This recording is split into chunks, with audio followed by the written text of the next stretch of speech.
Welcome to Yeukai Business Show, UK's premier business show where we feature business thought leaders, high achievers, and industry experts. Today's episode is brought to you by World Outsourcing Solutions Limited, a company that specializes in helping executive business owners with virtual assistant services and business growth systems. Here's your host.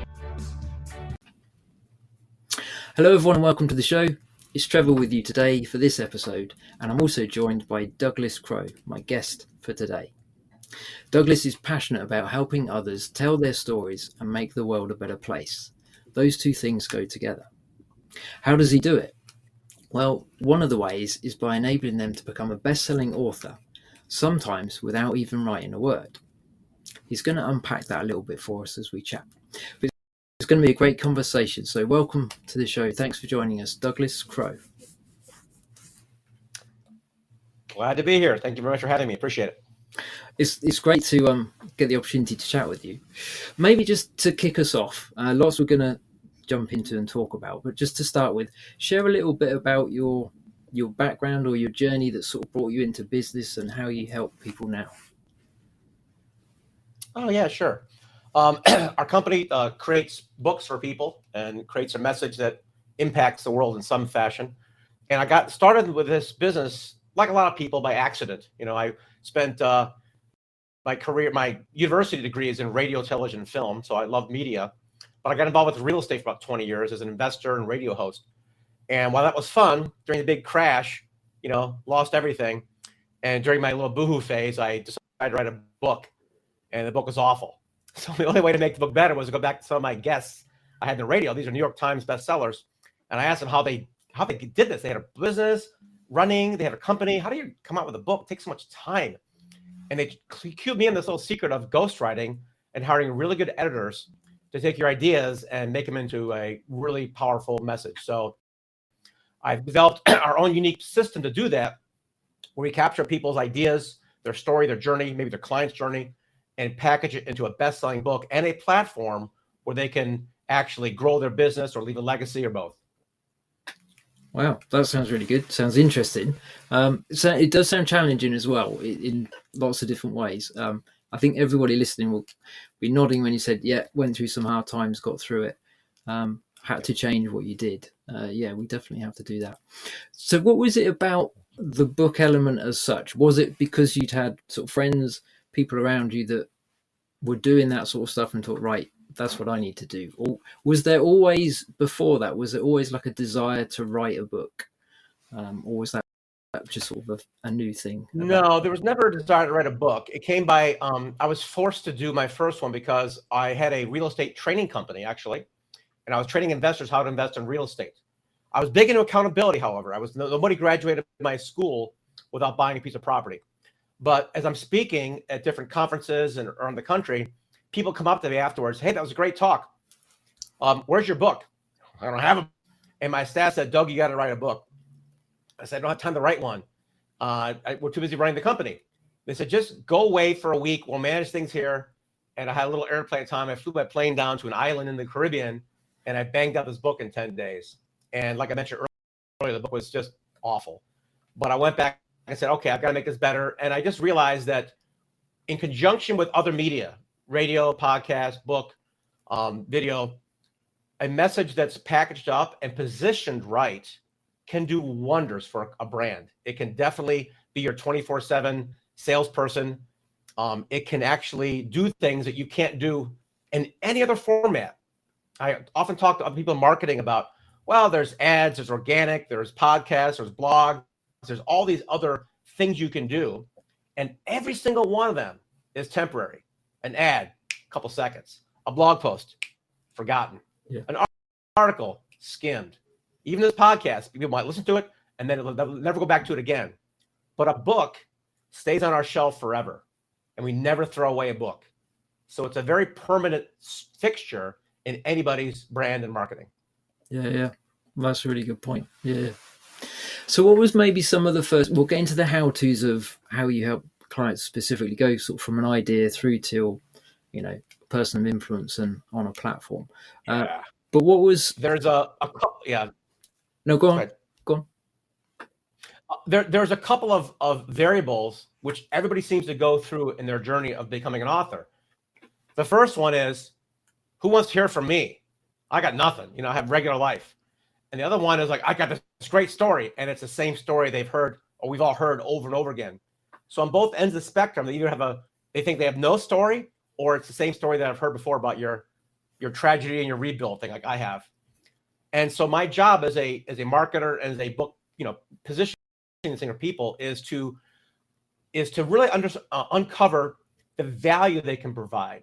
It might be their story, it might be their customer story, but it's super important to get a person's position in their marketplace. So we do a lot of research for our clients before a single word is written. Matter of fact, we do more research on a book than most people do in writing their own book. We're very particular about checking out who else is writing in your area, what kind of reviews they're getting. We do focus group work. We do all this background work so that when it comes time to actually craft and publish your book, we know in advance how well it's going to be received. We might even have pre-orders before the book is even written. That's really good. Yeah. So within sort of, say, the focus groups, is that partly on what's the best sort of title that would actually draw you to read it? What was some of the things you hammer out with that? Is it, or do we need another book on this, that, and that? Or what would you expect to see instead? Is it those sort of things? Well, the hard part is people think they've got a new idea or it's never been written before. And that's usually a bad thing, right? Because that means maybe you shouldn't be writing about it. So our focus group, our research finds that out. Like, nobody cares about this topic. Just stop it. The other side of the coin is everybody's already written about it, right? You're not going to become the next Tony Robbins. Don't try. Yeah. However, your story and your voice is unique to you and your audience. So we focus on that more than anything else. We could take your journey, which is the same thing, rags to riches, whatever it is, but we package it and position it unique to your audience and your strategy. And that's where people are like, what's my strategy? Well, if you don't have one, we can develop that. What's my story? Everyone's got one. Even if they've got a boring life, their customers or people they talk to can make a great story. I mean, take a look at the Chicken Soup for the Soul. Those guys didn't have any stories. Yeah. They found other stories, packaged it up, and sold positioning and getting things queued up. No matter who we can make you a best-selling author, but important, position you as influence inside.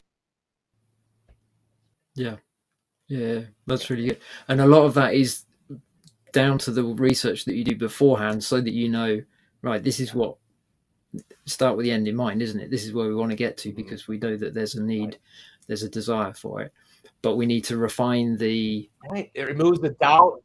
Yeah. Removes doubt, removes overwhelm, gives a person confidence in their message. Yeah, and that's key, isn't it? You're right. Like, a lot of people listening will think, well, it'd be really nice to write a book, but either lots of excuses, isn't it? I haven't got time, not really sure what I'm going to do, or I'll do it next year. When I get a space in my calendar, which never appears, I'll do it then.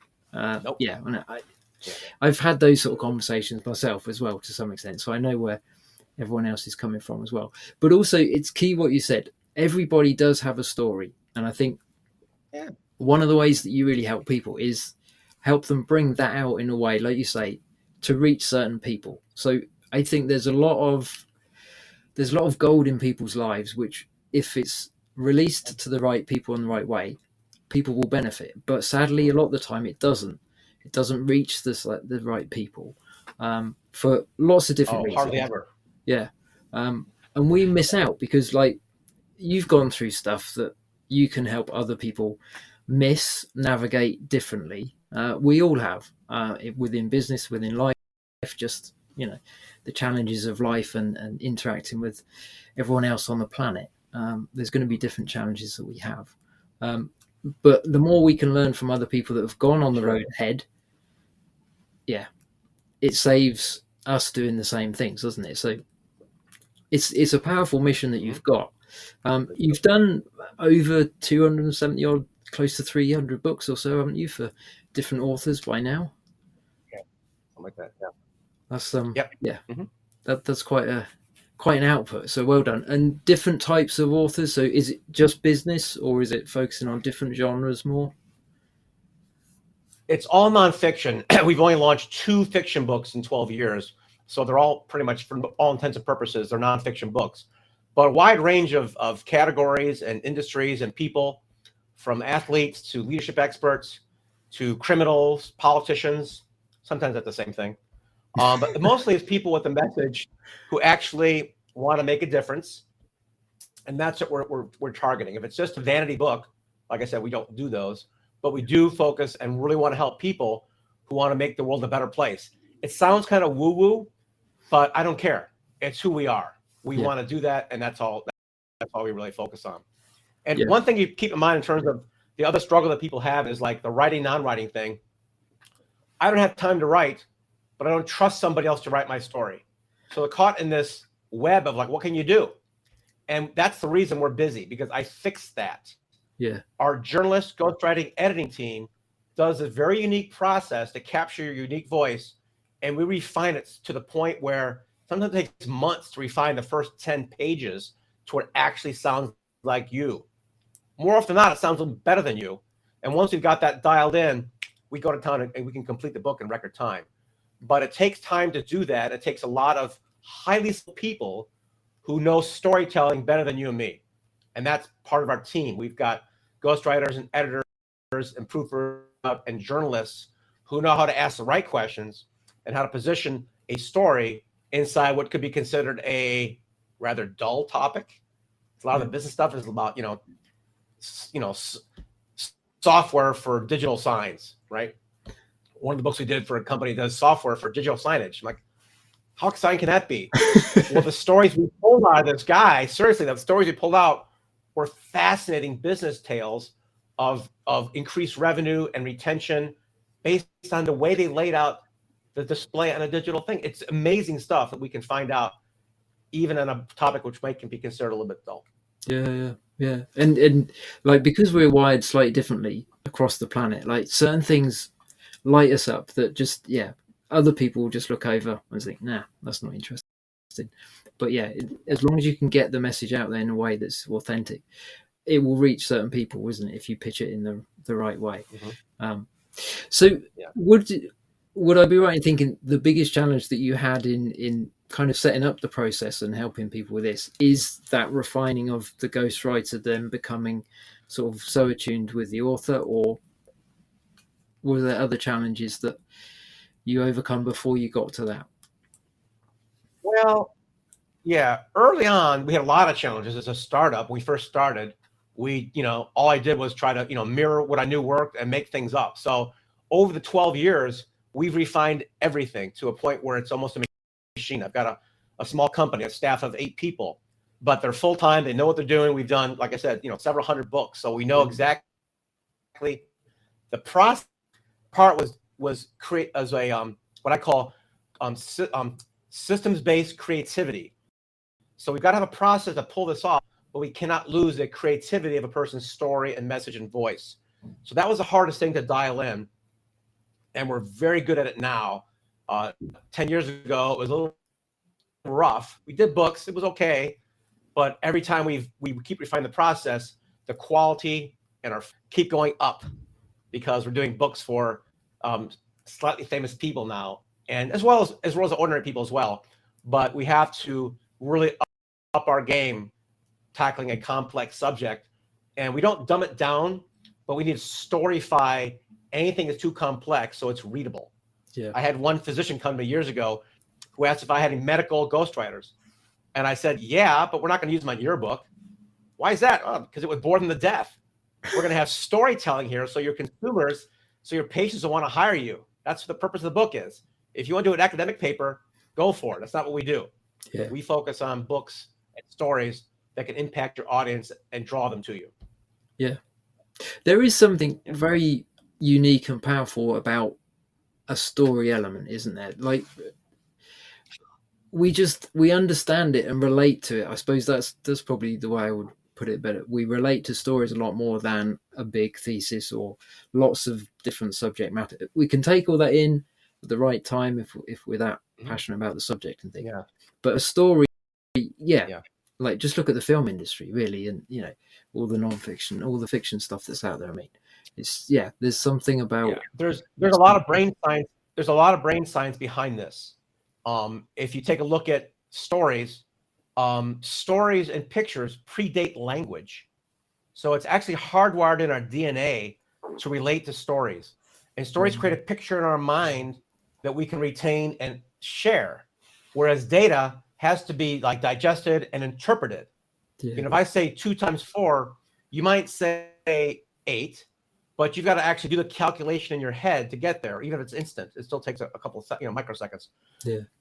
But if a picture is instantly connected to your brain, pink elephant, there's no translation, nothing has to happen there, so it's instant. So our DNA is hardwired for stories. And if you think about the last good speaker you heard, or the last TED Talk you watched, I guarantee you remember the story and the conflict and the character, but you have no clue as to what the data points or the 3 lessons were. It's hard to retain that unless you write it down and take notes. They're like memory pegs, aren't they? That was like, okay, I remember that now. That's really cool. So what would be, for people that are listening thinking, okay, Doug, you've almost convinced me to start the process of writing a book. You've mentioned some of the things, some of the hurdles that we go around in circles as well.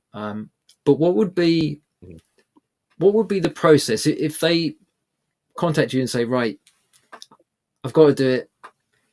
How long is it going to take? What's involved? That's quite a big question for the time we have, but it's okay. I can summarize it for you. Just the simple steps because I think the reason why I'm asking really is because I think if we can see like the end in mind, if we can see actually it's probably not as bad, if you get the team and everybody working for you, then you're not doing the work yourself to the same extent. Right. So it makes it more achievable if we understand it a bit more. So help us understand what that process would be. Sure. All right. Well, first of all, I wouldn't suggest writing a book. That's step 1 is don't consider writing it because it'll overwhelm you. And our process is we do 90% of the work for you. And the first thing you should do, whether you work with us or not, is to research your topic. You have an idea for a book? Great. Go get competing books and do what we do. We go and analyze over 100 Amazon 3-star reviews. Right? We ignore the 1-star reviews that somebody's just mad. And we ignore 5-star reviews that somebody's mother. But a 3-star review gives you actionable data. I like the book, but I wish you would have said this. And we collate over 100 3-star reviews in your category and come up with ideas that we should do for your book, many things we shouldn't do for your book, and what your actual audience is looking for. And then we do a focus group. We create our in-house design team, creates a half a dozen covers and titles for you. And we take out to a focus group and we get real people, your actual audience, commenting saying, I love this cover, I would buy this book. I like this title, I don't like this one. Information with the category information, with reader feedback, with direct feedback on your theme, your book, your cover, your confidence goes through the roof. It's like, whoa, this is going to be awesome. On the slight chance that it's not well received, now you haven't wasted any time on your idea. You go back and revise it based on what your audience is telling you. So this takes about a month. After that, we go through a whole process, which the short version is journalist interviews you, ghostwriter writes, editor edits, production team makes it a bestseller. Takes 6 to 12 months. And we've got different levels of engagement with that. There's some levels where we do it all for you. And there's another less easy, more accessible level where we do it with you and we make you the project manager. And it's a little more affordable for most people. But our VIP clients, guys who are really super busy, we just do it all for them. That sounds very appealing, doesn't it? Yeah. So I suppose then it's the series of, in some ways, whichever of the options that people go for, the process of getting it out of people's heads, getting them to think about their life, some of their experiences. And that, I guess, is scheduled over whatever's manageable for both your team and for the individual as well. And then it takes as long as it needs to make it good. Yeah. The journalist generally takes about an hour a week for 8 to 10 weeks to do that. And it's important to get a good interviewer, a good journalist, because most people just write like a diary. But a good journalist knows the questions to ask that the reader's going to want to know. Yeah. My first book, the one that was horrible, I just talked it out, transcribed it, and mildly edited it, and it sounded like a diary. It was awful. But a good journalist will dig deep into your storyline, character development, conflict, all the things necessary to make it a page turner. And if you try to do it yourself, you're too close to it. It's always good to have either a super good editor on your own book or a journalist to pull the good stuff out of you. Yeah. Yeah, it makes a lot of sense. With most things in life, it's like we need external help to really get the best out of who we are, what we can give, isn't it? Like no one is self-made, are they? There's always other people around. There's coaches, mentors, different teachers, different influencers at different points in all of our lives. I think particularly if you look at the successful people, there's a pattern and a trend that they always have other people to just, because of blind spots as much as anything else. And also we only get 24 hours a day, don't we? So we do need help if we're juggling lots of things. So that sounds, it's more than coaching. I'm sorry, it's more than coaching. You actually need the production team to have experience. A good editor is worth their weight in gold. Yeah. Ask any author who's even written their own book. A really good editor can make the book sing, right? Yeah. And we spend sometimes months refining a book cover because, like the saying goes, people do judge a book by its cover. Yeah. So it's very important that we hit the psychological triggers on why somebody would pause and look at your book. Very passionate about color, design, icons, popular culture, things like that to make sure it works. Yeah. Yeah, that's key because like it can be a really good, helpful piece of work, but if it's drab or not appealing to the target audience, then everyone misses out, don't they? People don't get to share in your experience. You don't get to input in their life. So no, that's really good. How about them? So when they've got to the point where, okay, they've done all of that, they're happy with it. You guys are happy with it. Is it then a case of it gets released and you guys help with the next step of sort of promoting all of that? Or has everything already been put in place that they know what to do by themselves? Right. Again, a bit of a big question. It's a big question, but it's a very easy answer too. I've talked to several New York Times bestsellers, and everybody says the same thing. The time to start marketing your book is way before it's written. Way before it's written. You've got to build that database, an email database, way before. If you don't, that's okay. We can still do it, but don't expect it to do a lot of big sales if you're nobody. You got to have that audience. There are 33 billion books out there, and Amazon puts out over 1 million new ones every single year. You are in a literal drop in the ocean. So if you don't have a marketing machine already running before your book is out, that's okay, but you're going to need one afterwards. So we've got advisory teams and agency work we do to help people build their audience and not just sell more books, but move their message to a point where they can make money because of their book and not from it. One of our signature solutions is to help somebody make 6 figures with only 1,000 copies of their book being sold. Now, you're not selling a book for, $200 or anything, but you're able to use the book to leverage yourself into other products and services.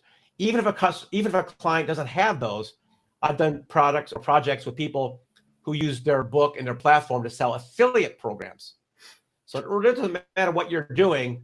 Just understand that it's very difficult to make money from the book, but it's relatively simple to make money because of your book. Yeah. It's getting over that first hurdle, isn't it? And getting people like yourselves that can help you get to that point. And then the next step is, get your message out on a wider scale. So what would be, we're sort of running out of time here, but just one of the ways that you would help promote people in the media side of things, because you do sort of TV, radio, podcasting, all of that sort of stuff, don't you? Yeah. What, I suppose, does that all, the approach that you would take per book is based on part of the research that's done initially, and then what would be a good fit to promote on the audience and that sort of stuff? That's right. Yeah. The media side is vital. While social media is important, broadcast media is also important. You've got to do a combination of that. You can't do just one or the other because everything is very, media is very, very diverse now. And so it's important to know where your audience is. Yeah. If you're doing a book for people, over the age of 50, you probably don't need to be on Snapchat and TikTok, right? But if you're doing something that's for the youth market, you better be there or you're going to lose them because they might not even read a book. It might be a short book or a video series. So knowing where your audience is vital. But marketing is a funny thing. Most people think, I'm going to go ahead and spend this money in marketing and I'll make money from it. Yes, but it always takes time. And that's the hardest thing for people to wrap their head around. But I have a couple of New York Times bestsellers, again, who took 3 years of marketing to get their book to hit the momentum where it actually took on a life of its own. Sometimes it can happen less, a shorter period of time. But without a database, you need to give yourself a few years to build that momentum up. And the best way to do that, quite frankly, and it's going to be, there's no trick. It works in podcasts. It works in movies. It works with the iPhone. It works for pretty much everything. But the one key determiner for marketing your book is word of mouth advertising.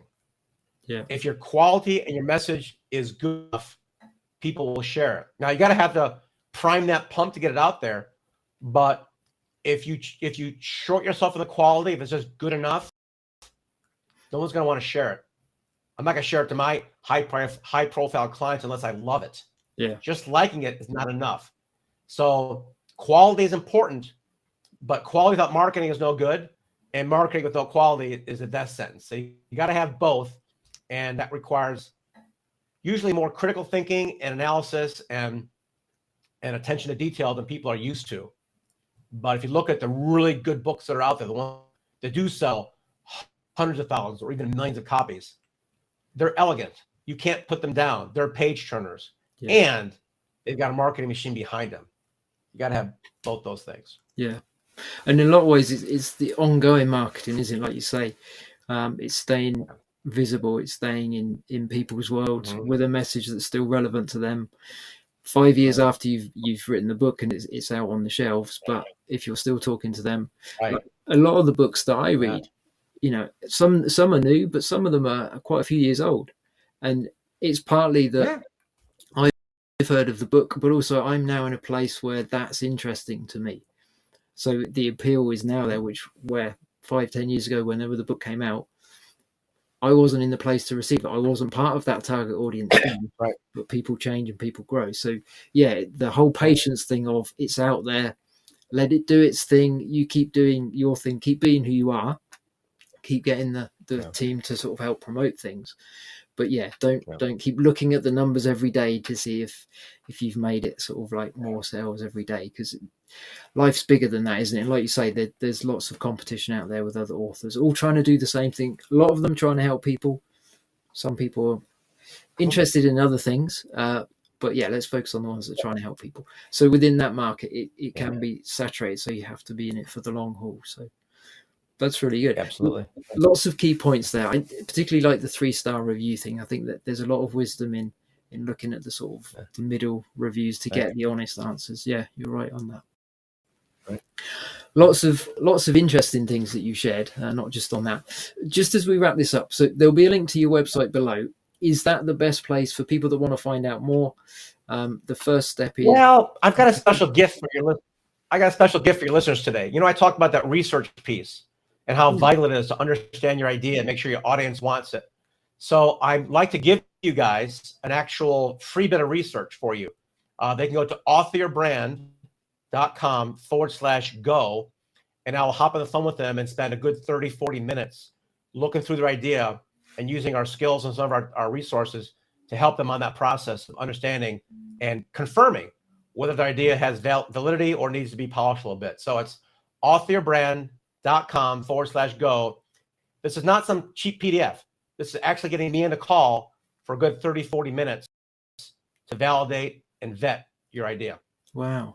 Thank you. That's good. I didn't know Douglas was going to do that. So that's a nice bonus. But brilliant. For people listening, there is value in that because it's their time. Time is more valuable than lots of other things that we have. So don't just listen and think, oh yeah, I'll do that, and then put it off. If you're seriously about this, something that's Douglas spoke about today has resonated with you, then make sure you take action. Make sure you follow the link. We'll put the link through. It will be below. Wherever you're listening to this and wherever you found this, there'll be a link to click through. Make sure you do take action. Otherwise, the book stays inside of you. It doesn't help anybody else. If it's not the time yet, start to do some of the research yourself and start to think about, okay, what are some of the stories? What is the unique thing that I can bring to help others? And that's the first step. And then you can get in touch with Douglas and take the process on from there. Douglas, you've also got a podcast, haven't you? The Author Your Brand Show? Yes, the Author Your Brand Show. Yes, we do. Perfect. So for anybody, as well as listening to this one, obviously, check out what Douglas is saying with his guests on there. All of that will help you. It will be from people that he's helped already, so you can learn from them directly. Yes. It's all about great guests in there. I'm sorry, I talked over you. I apologize. I have some great guests on the show, from the executive producer on Pretty Woman to the guy who invented GPS. We've got the most amazing guests on that show. So yeah, check it out. It's on my website, authoryourbrand.com, and it's on the Author TV. Yeah. Brilliant. Okay. Lovely. Thanks for everything you shared, Douglas. It's not every day we get to chat to somebody that's helped produce over 280 or so books, isn't it? Something like that. Probably more than that by now. Yeah. Yeah. Probably. I'm kind of losing track, but yeah, over that. Yeah.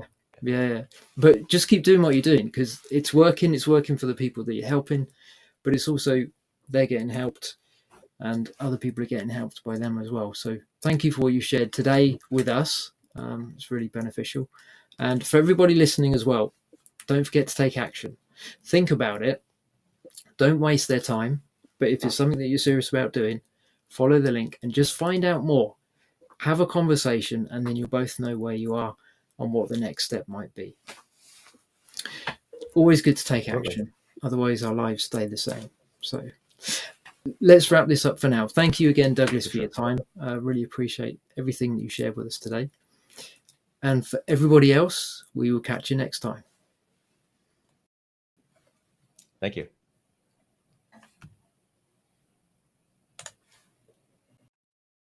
Thank you for listening to Yeukai Business Show. We will be back to bring you more episodes with success stories and advice straight from the experts. Want more? Check out www.yukaibusinessshow.com. Get your free trial of our virtual assistant service today. Just visit www.worldoutsourcingsolutions.com. Quote WOS18, or send us an email at support@worldoutsourcingsolutions.com.